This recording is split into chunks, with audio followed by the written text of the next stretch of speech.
the weekly show with David J. Maloney. This week, David chats with progressive rock legend Arjen Anthony Lucassen. And now, here's your host, David J. Maloney. Welcome, everyone, to the weekly show. I'm your host, David J. Maloney. On tonight's show, we've got a really special guest. He may not be a household name in the mainstream, but in the world of progressive rock and metal, he is nothing short of legendary. He's the mastermind behind epic concept albums, sprawling musical universes, and genre-bending rock operas, which have featured some of the biggest names in the business.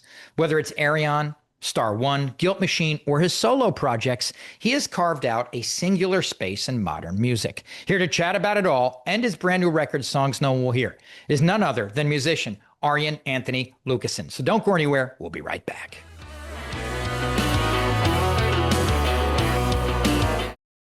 Our featured guest tonight is a true pioneer of the progressive rock world. As the creative force behind Ayreon and several other acclaimed projects, he's composed sprawling sci-fi sagas, built entire musical universes, and collaborated with some of the most iconic voices in rock and roll, as well as metal. But beyond his epic scale and cinematic sounds, he's also deeply thoughtful and an introspective artist. And his upcoming solo record, Songs No One Will Hear, looks like it's going to prove once again why he is so beloved by his fans and musicians around the world. Here to chat about it all is none other than Arjen Anthony Lucassen. Arjen, welcome to the show. Thank you for that introduction. So it's a bit scary. I kind of want to leave now because I'll never live up to that. So Arjen, outside of the Beatles, which we'll get to shortly, what was your earliest musical memory? Beatles, Floyd, Zeppelin, indeed. Got it. Is my holy trinity. So, but what did it start with? Yeah, I was born in 1960, so all the stuff you heard in the 60s, on the radio. But the Beatles was the first. I love their psychedelic period, but also their early period and everything basically. So. Was music a big part of your family or home growing up? No, that's weird. Not at all. No, my father tried to dance a lot, but it was terrible. And my mother listened to the Ray Conniff singers or whatever, and it's terrible music. So no, I have no idea where it came from. I didn't have an uncle or something who was musical. It was just, I was always glued to the radio and always absorbing the stuff that I heard. And it was just me. No, my sister, I have to say, my sister played a bit of guitar. She was kind of like this hippie, listening to Bob Dylan and stuff like that. So it's crazy how many artists point to the Beatles as like the moment they realized the power of music. What do you remember about the first time you heard them? Was that radio, TV, something else? It was radio, yeah. I remember it was, hey, you got to hide your love away. And it was that voice, John's voice. Like especially, hey, you got to hide your love. And when he went down there and there was that crack in his voice, it was, I just thinking about it. Give me goosebumps. So it was definitely John Lennon's voice that did it for me. We just lost Ozzy Osbourne, and he once said, hearing the Beatles was like seeing the world in color for the very first time. Do you remember? I mean, did it give you goosebumps the same way that like it just did now the first time you heard it? Do you remember what you felt when those notes first started to play? Oh, yeah. I wanted to know everything about it. Like, who is this singer and what is this band? And you had no Google, you had no internet, nothing, They were not on TV, so you had to find out. But especially I'm the Walrus, man. That song scared the hell out of me. I was so afraid of that one. Like all the weird sounds going and huge influence on me. I know you mentioned the Holy Trinity earlier for you. Who were some of the other British or American bands whose songs made it into the Netherlands when you were growing up and kind of kept your interest? Was there a lot of crossover into the Netherlands of British, rock or and even American rock or even prog rock that were making it into the Netherlands as you were growing up? Um, Well, as I said, it was not on the radio. It was not on television. I had to buy the magazines, the collector's items magazines, and I really had to find, and that made it interesting for me. If it would have been easy, maybe I wouldn't have been fascinated by it. But it was so hard to find these bands, and especially prog. Of course, it started with like Yes, Genesis, King Crimson, and stuff like that. Yeah. And then came along Rush. And then Rush, of course, yeah. 2112. I think, was that the first one for me? I think so, yeah. 2112 was the first one for me. I remember I was 4 years younger than my uncle. I think I was 12 and he was 16. And I heard 2112 for the first time and it was like mind blowing. Yeah. Especially, I think, like the narrative stuff that I do in Ayreon, that definitely came from Rush, and of course War of the Worlds with Richard Burton, that was amazing, and Thick as a Brick, I can quote the whole album. I know the songs from beginning, the lyrics from beginning to end. Those were the days you had to put the vinyl on. You had to listen to the whole thing and you couldn't skip. So yeah, good times. So I once had the opportunity before everything was pre-programmed on the radio to do a little DJ stuff. And one of the things I would it would piss people off, but I would deliberately play longer songs that didn't normally get airplay. Excellent. And so that would leave you with things like, Thick as a Brick, Home by the Sea by Genesis, Yeah. Things the bells. Yeah, because they wanted commercial breaks, but it was fun. Oh, good one. Yeah, but you'd have something that was, I think the shortest thing was maybe a live version of a Rush song, which was still going to be 7 minutes. You know what I mean? So, no, it was still funny. So, connected, but perhaps different. What was the first moment in your life that you realized music could tell stories, and not just good, but actually kind of like transport people? Was there a band or album that did that for you? Yeah. Jesus Christ Superstar, without a doubt. Really, my mother liked it, so I wasn't supposed to like it. You're not gonna like what your parents like.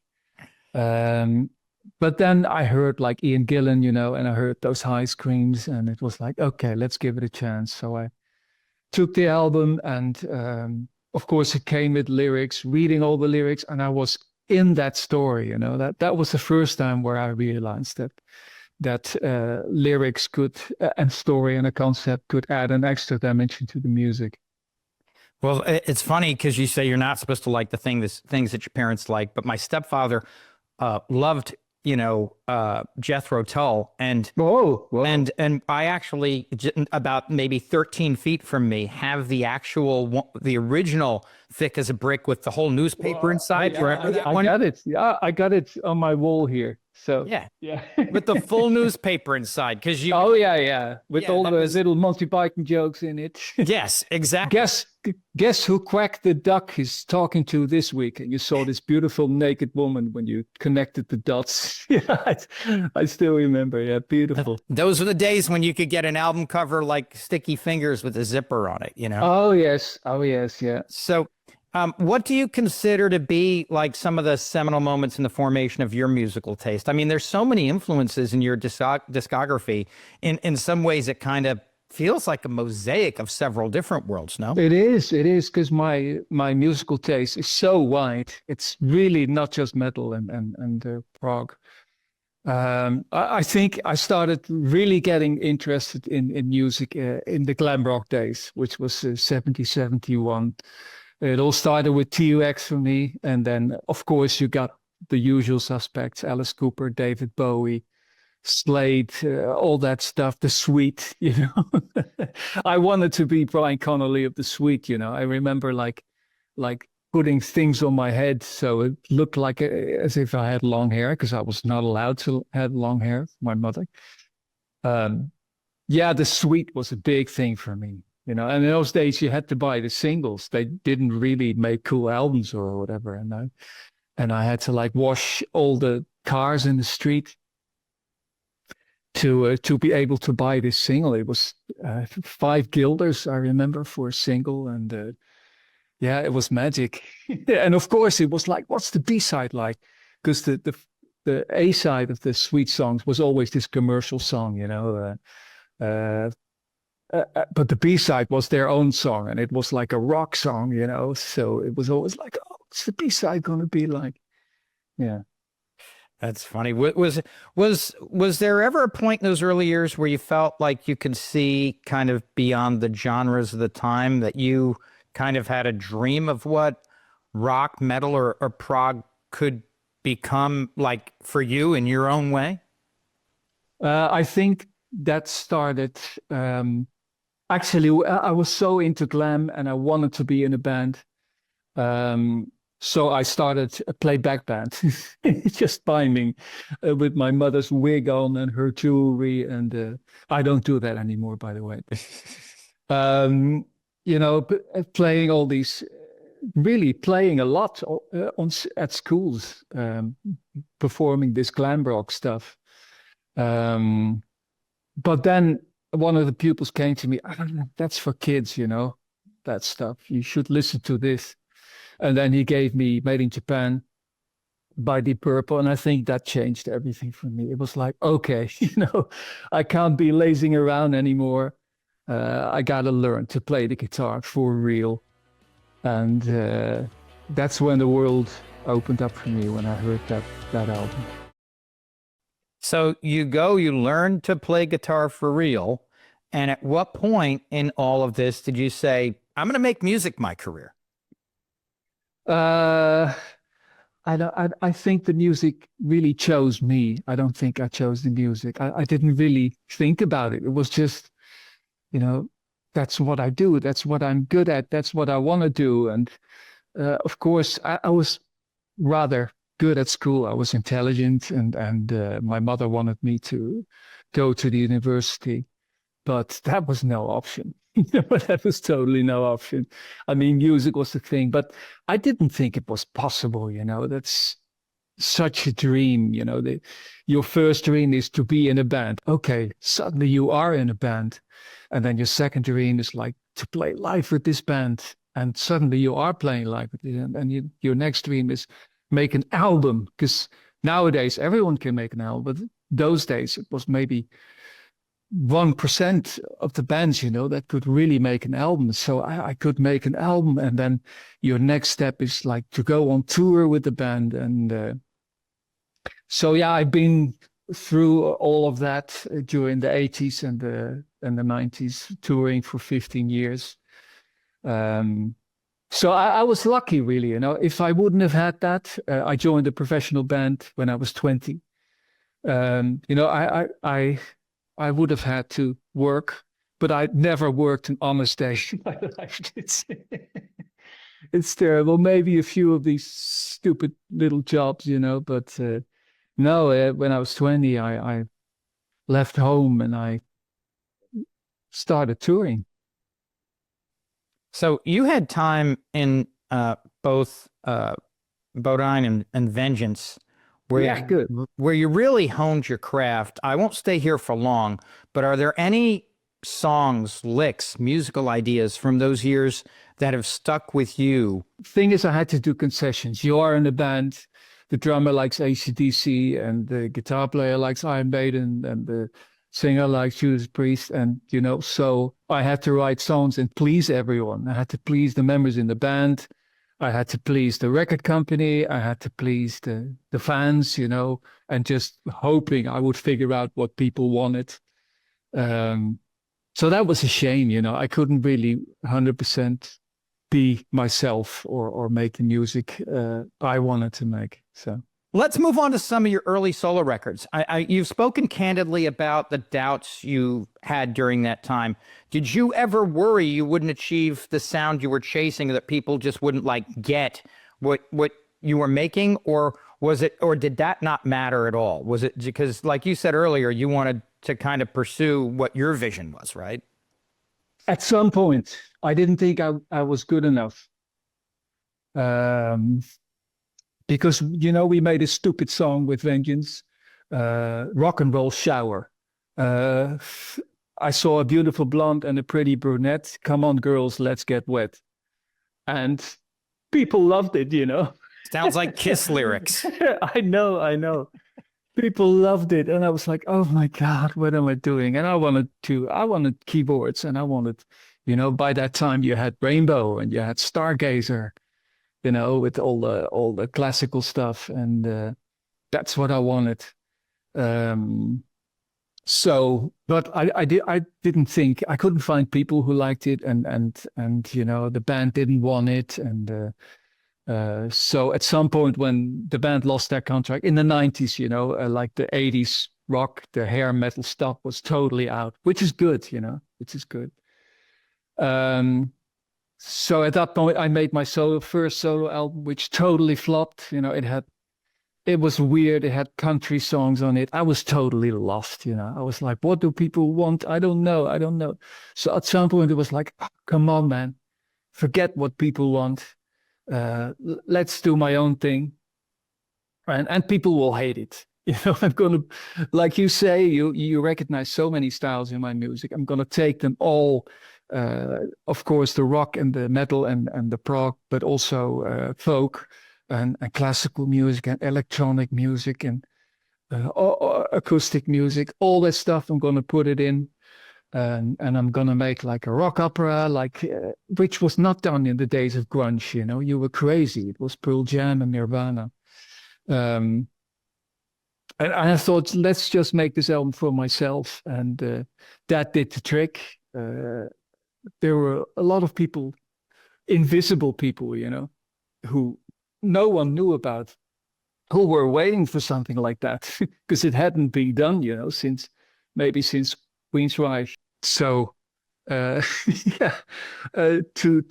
everyone's surprise, including my own, that first Ayreon album started slowly climbing the charts, and it was really did not expect that. When you started Ayreon, did it feel like a risk to you? I mean, was that part of the appeal? I mean, that first record didn't really explain who or what Ayreon was. You just kind of just kind of put it out there to sink or swim, right?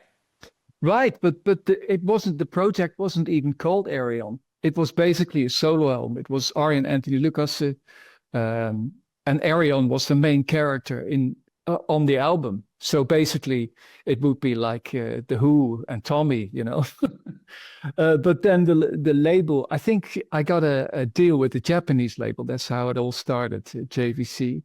And they said, what is it? Is it a solo album, or is it Ayreon, or is the project Ayreon? And I was like, I don't know, you do whatever you want, promote it any way you want it. And they promoted it like that, like the project Ayreon, which is good because that worked for me in the end.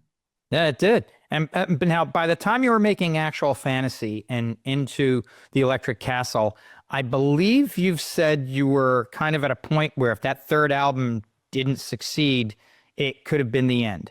Was there a moment during the making of Electric Castle where you felt, wow, this is special.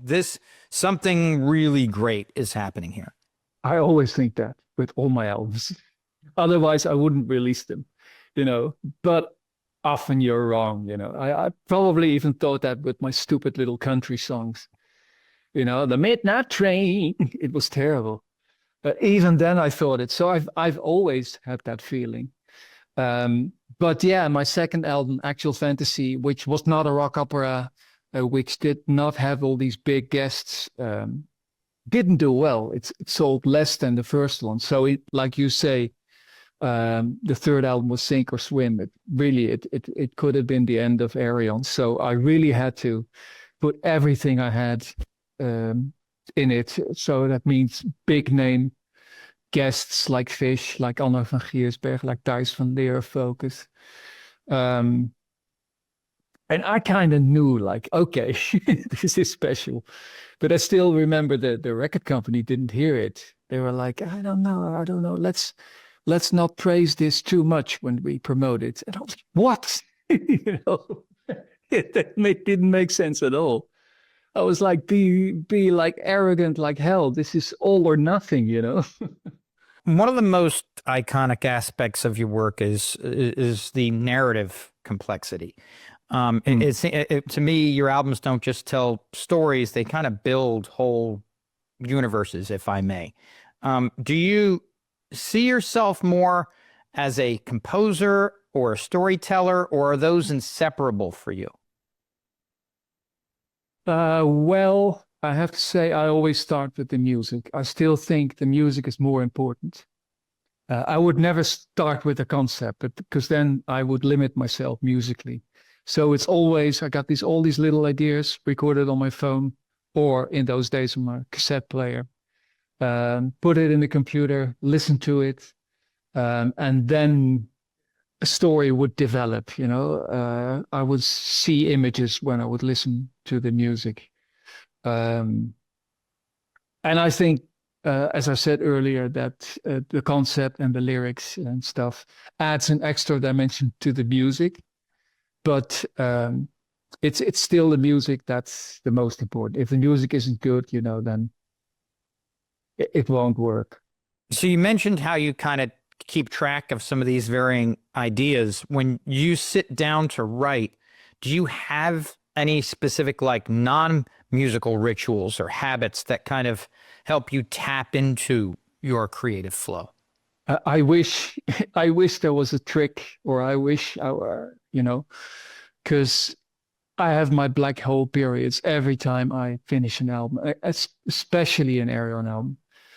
I'm anti, and I work on that for 2 years, put everything I have in it.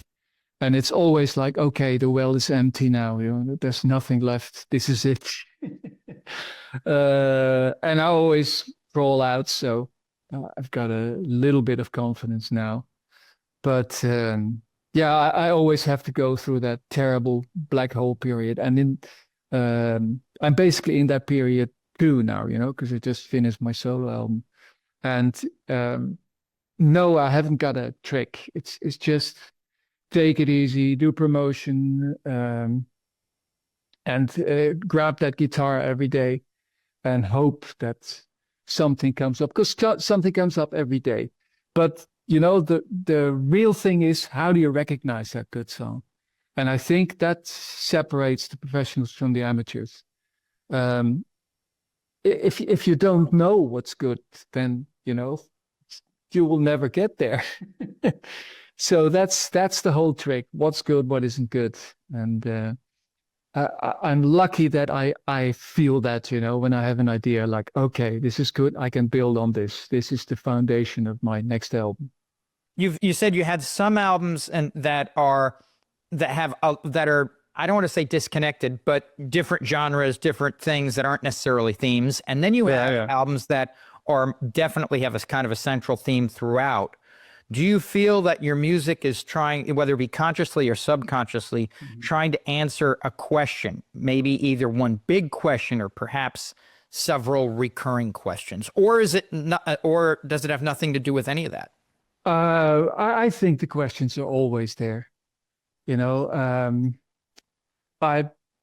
it's not really spiritual questions for me. I'm a science man, you know. I'm really interested in science, and there are a lot of big questions there, you know, which definitely I'm trying to answer in my music. I can't answer, of course. I'm not a scientist, but you know, if I look at my stories, I can't say like, yeah, this book or this film was the basis for this, but I do know ever since I was a kid in the 60s and I saw Star Trek, the original series, of course, with Spock and Kirk, I was sold, you know. It was science fiction for me. But yeah, more science. I always try to take science and turn it into fiction. For instance, I have an example. The asteroid that destroyed the dinosaurs 65 million years ago. I mean, that's a science fact.